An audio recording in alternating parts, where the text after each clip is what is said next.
ପିଲାମାନେ ଆମେ ପ୍ରଥମେ ଦେଖିବା ଟେଷ୍ଟ କଣ, ମେଜରମେଣ୍ଟ କଣ ଏବଂ ଇଭାଲ୍ୟୁସନ କଣ। ଆଚ୍ଛା ଦେଖ ପିଲାମାନେ, ଆପଣଙ୍କ ସାମ୍ନାରେ ଉପସ୍ଥିତ ଟେଷ୍ଟ ଲେଖା ହେଇଛି କଣ?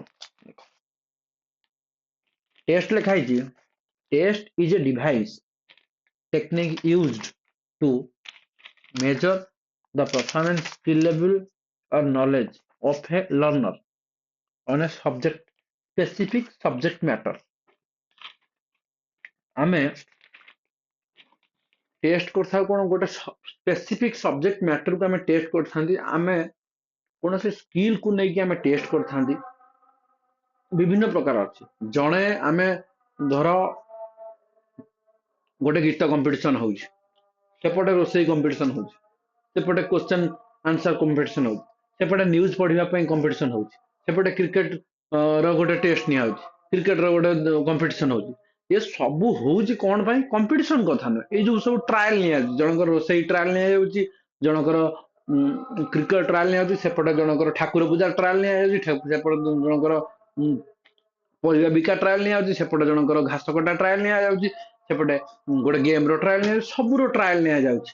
ଗୋଟେ ସ୍କିଲ୍ କୁ ଜାଣିବା ପାଇଁ ଆମ ସବୁର ସ୍କିଲ୍ କୁ ମାନେ ସମସ୍ତଙ୍କର ଟ୍ରାଏଲ କରାଯାଉଛି। ତେଣୁକରି ଯେକୌଣସି ସବଜେକ୍ଟର ବା ଯେକୌଣସି ଗୋଟେ ସ୍ପେସିଫିକ ଯେକୌଣସି ସବଜେକ୍ଟ ହଉନା କାହିଁକି, ଆମେ ତାର ସ୍କିଲ୍ ମାପିବା ପାଇଁ ଆମେ ଟେଷ୍ଟ କରିଥାନ୍ତି।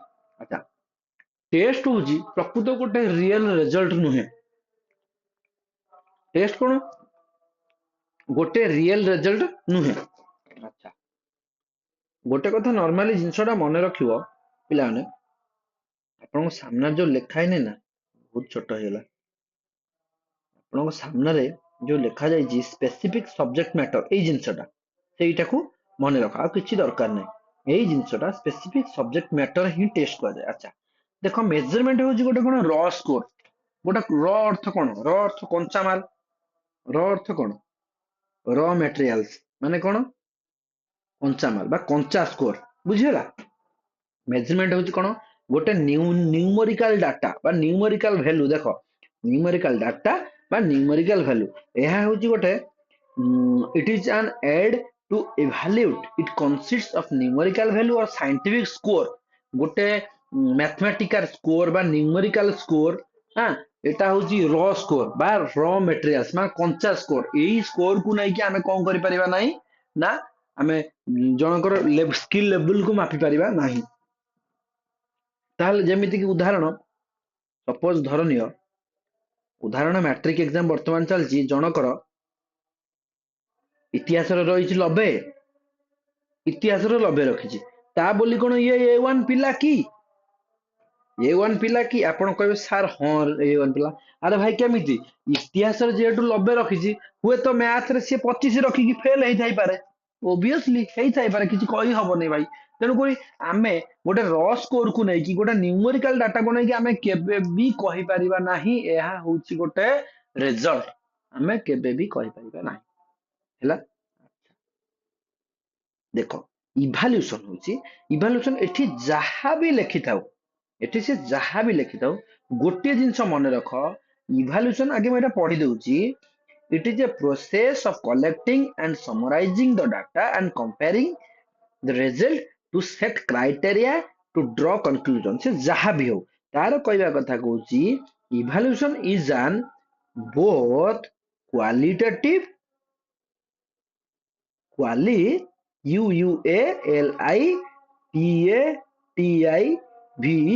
qualitative as well as quantitative, as well as an quantitative। qualitative data ଆଉ କଣ ନା quantitative data, ଦିଟାକୁ ବୁଝାଏ କଣ ନା evaluation। ଅର୍ଥାତ କଣ? qualitative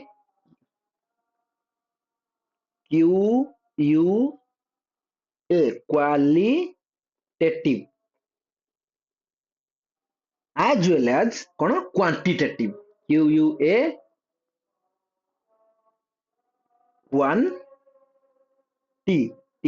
ହେଲା, quantitative। qualitative and quantitative data, ଦିଟା ନ୍ୟୁମରିକାଲ ଡାଟା ହେଇପାରେ ବା क्वालिटेटिव और क्वांटिटेटिव डाटा जेमिति कि यार मैट्रिक एग्जाम रे सी A1 पाइछि बा माने 540 रखिछि ताकू आमे कोन A1 कहबा अर्थात क्वांटिटेटिव डाटा बा क्वालिटेटिव डाटा देखो एटा A1 गोटे क्वालिटी 540 होछि कोन क्वांटिटी दीटा डाटा जोटी थिबो ताकू आपण माने कोन कहबे ना इवैल्यूएशन बा मूल्यांकन स्टेप ऑफ इवैल्यूएशन कोन ना गोटे अच्छी फॉर्मेटिव इवैल्यूएशन गोटे अच्छी समेटिव इवैल्यूएशन आपण माने ओएसएसटी रे पढिथिबे जे माने न पढछन भी कहूची फॉर्मेटिव इवैल्यूएशन कोन मन रे दिछुनो फॉर्मेटिव इवैल्यूएशन कोन ना जेउ इवैल्यूएशन टा ड्यूरिंग द क्लास आपण सब्जेक्ट सॉरी नहीं ड्यूरिंग द क्लास बा ड्यूरिंग द कोर्स आपणकर कोर्स होउची धर सपोज न 6 मंथ आपण मंथली कोन कले ना एग्जाम करैले ता होउची कोन फॉर्मेटिव हैला अधारु कोर्स सरी नथिबो अधारु जो एग्जाम हुए ताकू कहंती कोन ना फॉर्मेटिव जेमिति के एग्जांपल मंथली टेस्ट जेमिति के example course during the course चलथिबा समय जो टेस्ट हुए जेमिति के एग्जांपल षाडमास्टिक परीक्षा बुझिला एहा सब कोन आपनकर ना फॉर्मेटिव टेस्ट जेमिति के एग्जांपल आपण माने से तो बीपीएड फिजिकल एजुकेशन रो समस्त टीचर हवा पई योग्य विवेचित है कि समस्त कोन प्रैक्टिस करछ जेमिति कि आपण एग्जांपल हबो कोन ना मॉक दउछि मु प्रति सप्ताह थरे मॉक दउछि ता होछि कोन ना फॉर्मेटिव अच्छा समेटिव कोन इवैल्यूएशन दी प्रकार आपण लिखबे एक रे होछि फॉर्मेटिव FORMATIVE गोटे होछि कोन समेटिव आ गोटे होछि कोन समेटिव दुई रे कोन समेटिव SUMMATIVE फॉर्मेटिव एक आ एक समेटिव दी प्रकार इवैल्यूएशन अछि समेटिव कोन एंड ऑफ द कोर्स किछि नो एतिकी मन रखो एंड ऑफ द कोर्स होछि समेटिव कोर्स रो शेष रे जो एग्जाम करा जाय ताहा होछि समेटिव कोर्स रो मध्य रे जो एग्जाम करा जाय ताहा को समेटिव सॉरी फॉर्मेटिव कोर्स रो मध्य रे जो एग्जाम करा जाय ताको फॉर्मेटिव कोर्स रो शेष रे जो एग्जाम करा जाय ताको फॉर्मेटिव जेमिति कि समेटिव रे हम एग्जांपल करि परिबा वार्षिक परीक्षा मैट्रिक एग्जाम ताहा होछि कोन ना summative exam SUMMATIVE summative exam बुझियला जेमिति कि पिलांकर वार्षिक परीक्षा जेमिति कि आपणकर कोन ना फाइनल परीक्षा आपण रेगुलर हाई स्कूल टीचर पई परीक्षा देले फाइनल किंतु मझरे तो सब मॉक दउचंती ना मु बुझेबी जीबी ओएसएसटी ओटीटी सब आडू जिबा नॉर्म्स रे सब आडू जिबा किछि व्यस्त होबा दरकार नै अच्छा जेमिति कि आपणकर कोन एंड ऑफ द कोर्स जेउडा सब होइतो आपणकर दा कोन कहि परिबा ना समेटिव बुझियला ओके आमे एबे जिबा क्राइटेरिया ऑफ गुड टेस्ट गोटे आमे मु सपोज धरने गोटे स्टूडेंट को पठैली बाबूनी गोटे काम करे जा तू एई कॉलेज को जा तू टेस्ट करिवु कोन टेस्ट करिवु जे कोनोसी तार गोटे स्ट्रेंथ मापि आनिबु जा आउ कि दि जण पठैले जा तांकर फीलिंग्स को मापि आनिबो जा तांकर रोसेयांकर कारुकार्य मापि आनिबो आउ जण पठैले जा तांकर एंडुरेंस मापि आनिबो आउ गोटे टीम को पठैले जा से कॉलेज को पळा तू तार स्ट्रेंथ मापि आनिबो आउ गोटे पठैले फ्लेक्सिबिलिटी को मापि जे कोनोसी गोटे जे कोनोसी जे जुआड जाउ जाउ यही जो चारिटा क्राइटेरिया अछि यही क्राइटेरिया को मानिबा को आपण बाध्य अटंती यही क्राइटेरिया थ्रू रे हमें टेस्ट करंती यही चारोटी क्राइटेरिया कोन गोटे होची क्राइटेरिया ऑफ वैलिडिटी आउ एक होची कोन ना क्राइटेरिया ऑफ रिलायबिलिटी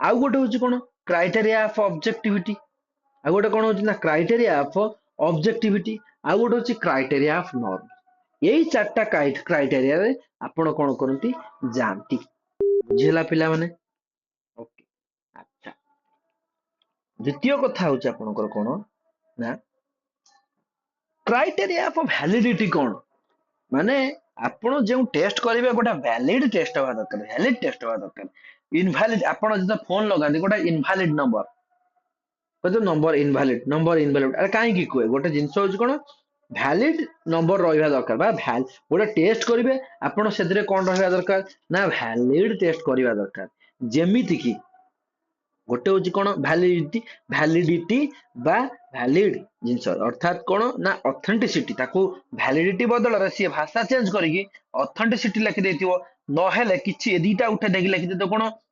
ट्रथफुलनेस ट्रथफुलनेस देखो एइटा एई वर्डटा लिखि देथिवो बुझियला पिला माने याकू मध्ये आपण माने ध्यान दबा दरकार एई एई वर्ड रो माने जा एई वर्ड रो माने सया एई वर्ड रो माने सया बुझियला पिला माने ओके तापर भैलिडिटी बहुत प्रकार अच्छी आमे कलेक्ट करिकी 5 प्रकार भैलिडिटी रखिचे जेमिति कि आपनकर face validity content validity construct validity criterion validity आ कनकरेंट भैलिडिटी किछि व्यस्त बा दरकार नै सुनो प्रथमे गोटे जिंस होची कोन ना फेस भैलिडिटी कोन ना आमे जतबेले गोटे क्वेश्चन पेपर तयारी करिवा कोन करिवा ना आमे जतबेले गोटे मु जे आमे जेतु फिजिकल एजुकेशन टीचर बा टीचर प्रोफेशन रे आमे क्वेश्चन पेपर आड़ बुझिबा आखा अच्छा आमे कोन कले ना गोटे जतबेले क्वेश्चन पेपर तयारी करिवा जतबेले क्वेश्चन पेपर तयारी करिया से पेपरटा कोन फेस वैलिडिटी हेतिवा दरकार अर्थात कोन ना अधिक सरल हवा दरकार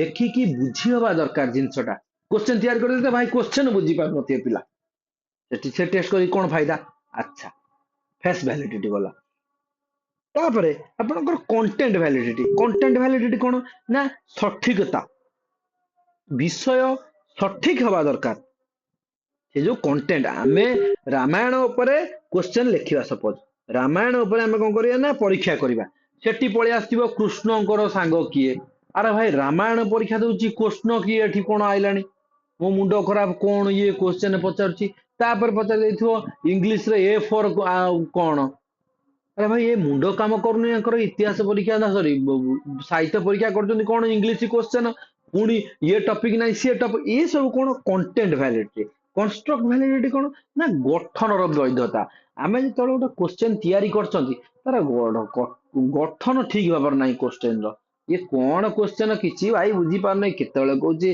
जदि रामक पुओ दशरथ हंती लवकुश जदि रामक बापा हंती कोन कुआडे क्वेश्चन दोची भाई मु किछि बुझी पार नै ये हूँ कौन कंस्ट्रक्ट वैलिडिटी आपण मैंने डबल वीडियो देखिए पूरा सब सर्ट आउट करेंगे जिनसटा अच्छा तापर है क्राइटेरियन वैलिडिटी मानदंडर वैधता बा योग्यता गोटे क्वेश्चन आसथिबो से क्राइटेरिया ठीक नथिबो गोटे क्राइटेरिया ठीक नथिबो क्वेश्चन पेपर से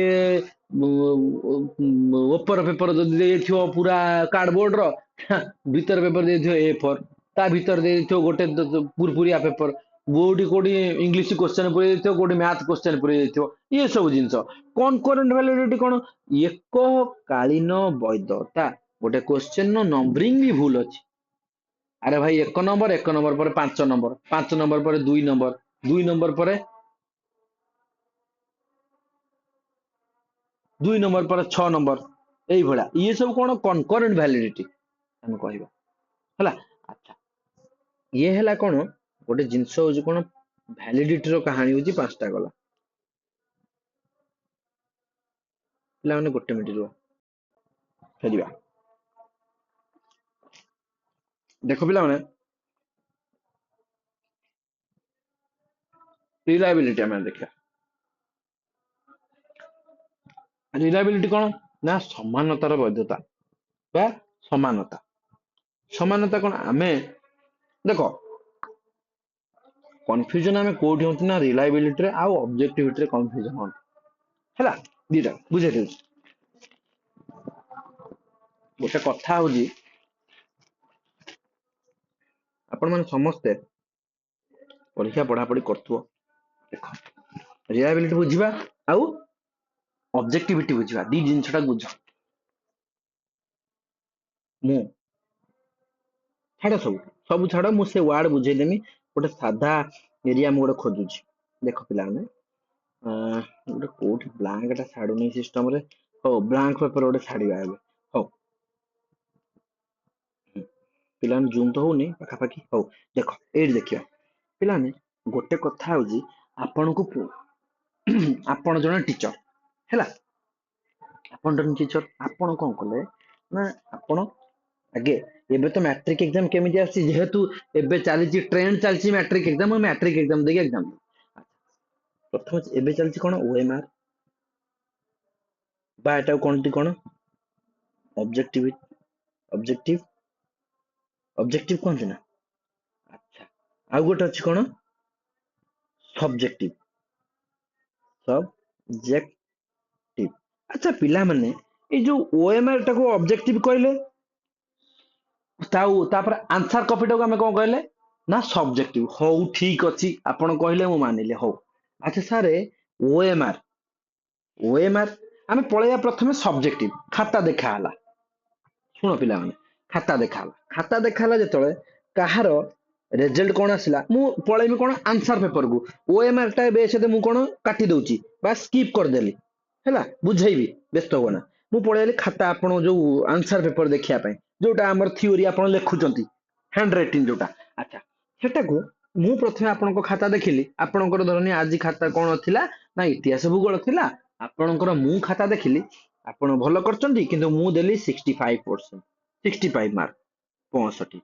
ଆଚ୍ଛା, ଆଉ ଗୋଟେ ଟିଚର ଦେଲା କେତେ 63 ରଖିଯିବେ, ଭଲ ରଖିଛି। ଆଚ୍ଛା, ଆଉ ମୁଁ ଦେଇ ଦଉଛି କମା କମା, ଆଉ ଗୋଟେ 65 ରଖିଲା ଜଣେ, ଜଣେ ଦେଲା ଟିଚର 63, ସେଇ ଖାତାକୁ ଦେଖିଲା, କହିଲା ନା ଇଏ 63 ରହିବ। ଆଉ ଜଣେ କିଏ ଦେଖିଲା, ଆଉ ଜଣେ କହିଲା ନା ନା ଇଏ ଭଲ ମାର୍କ ରଖିଛି, 68 ରଖିବ ପିଲାଟା, ବୁଝିହେଲା। ଆଚ୍ଛା, ଆଉ ଗୋଟେ ସାର୍ ଆସିକି ଦେଖିଲେ, କହିଲେ ନା ନା ହଁ ଠିକ ଅଛି, 66 ରଖିଯିବେ, ଭଲ ପିଲା, ଭଲ କରିଛି, 66 ରଖିଛି। ଆଉ ଗୋଟେ ପିଲା ଆସିଲା, କହିଲା ମୁଁ 67 ଦେମି ଆକୁ।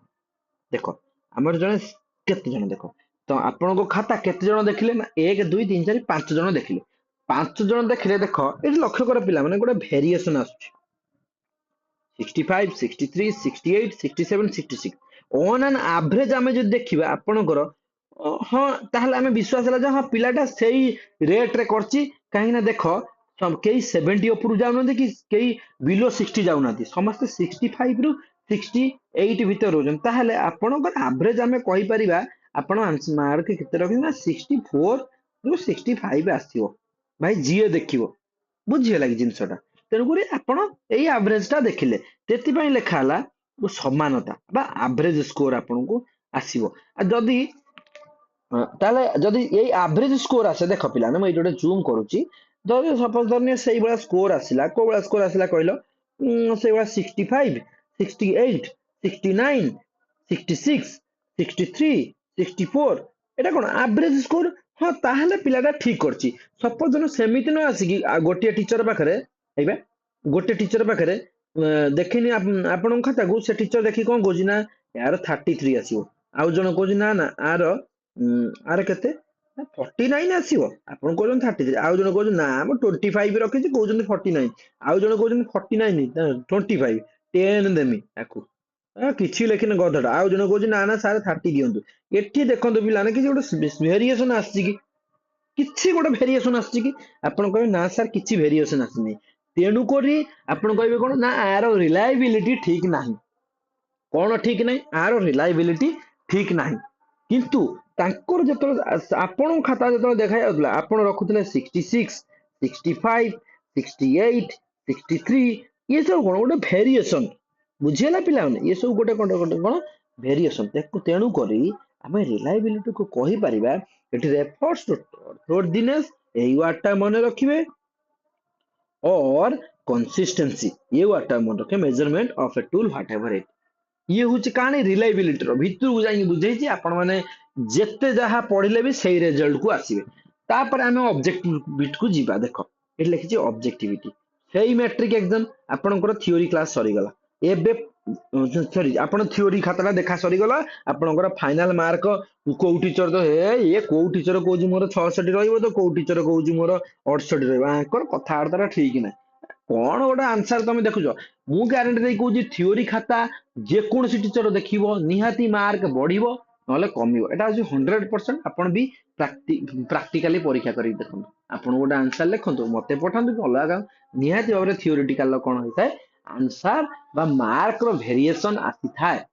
କିନ୍ତୁ କିନ୍ତୁ କିନ୍ତୁ କଣ, କିନ୍ତୁ କିନ୍ତୁ ସାରେ ଏଇ ଯୋଉ ଏମ ଓ ଏମ ଆର ନୁହଁ ନା, ଓଏମଆର ବା କଣ ଆମେ ପଢିଲେ, ଲେଖା ହେଇଛି ଏଠି କଣ ଓଏମଆର ବା ଅବଜେକ୍ଟିଭିଟି। ଇଏ କଣ ଜାଣିଛ? ଆପଣଙ୍କ ଓଏମଆର ଖାତା ଯଦି ୟୁଏସଏ, ପାକିସ୍ତାନ, କେନିଆ,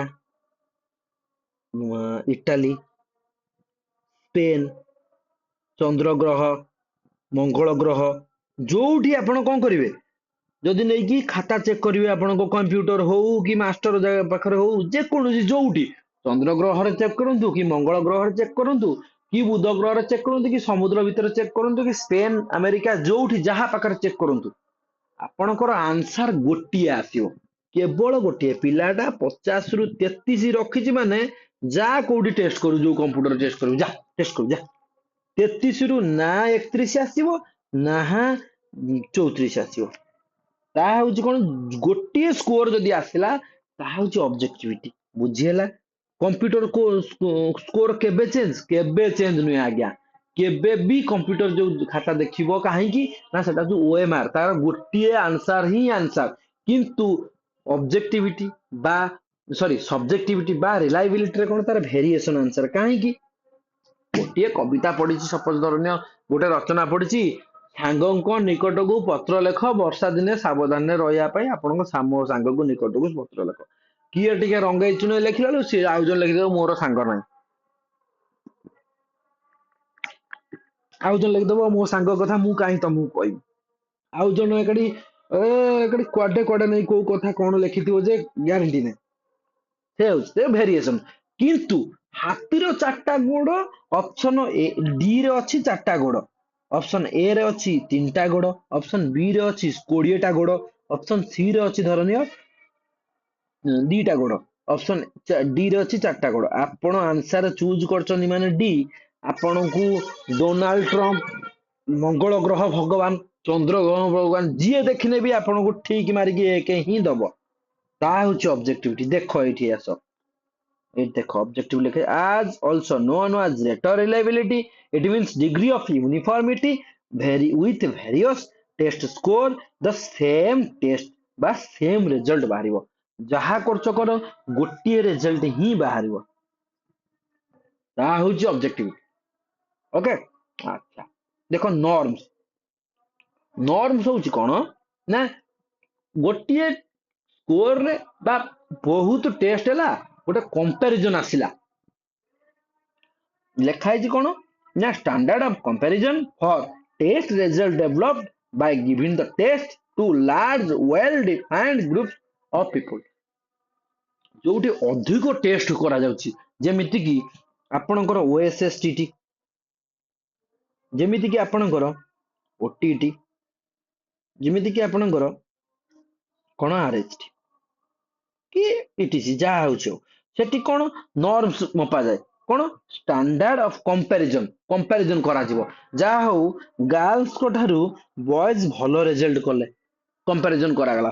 ଛାଡିଦିଅ OSSTT OTT ପଳେଇ ଆସ ତମ ସାଇକି, ଆପଣ 5ଟା ପିଲାଙ୍କୁ ପଢଉଛନ୍ତି ସେଇଠି ସିନା କମ୍ପାରିଜନ କରିବେ। ଆପଣ ଯଦି ଗୋଟିଏ ପିଲାକୁ ପଢାନ୍ତି କଣ କମ୍ପାରିଜନ କରିବେ? ଆପଣ 5ଟା ପିଲାଙ୍କୁ ପଢଉଛନ୍ତି, ତାର କମ୍ପାରିଜନ କେମିତି ହବ ନା ତାର କମ୍ପାରିଜନ ଏମିତି ହବ, ଜଷ୍ଟ ଏ ମିନିଟ।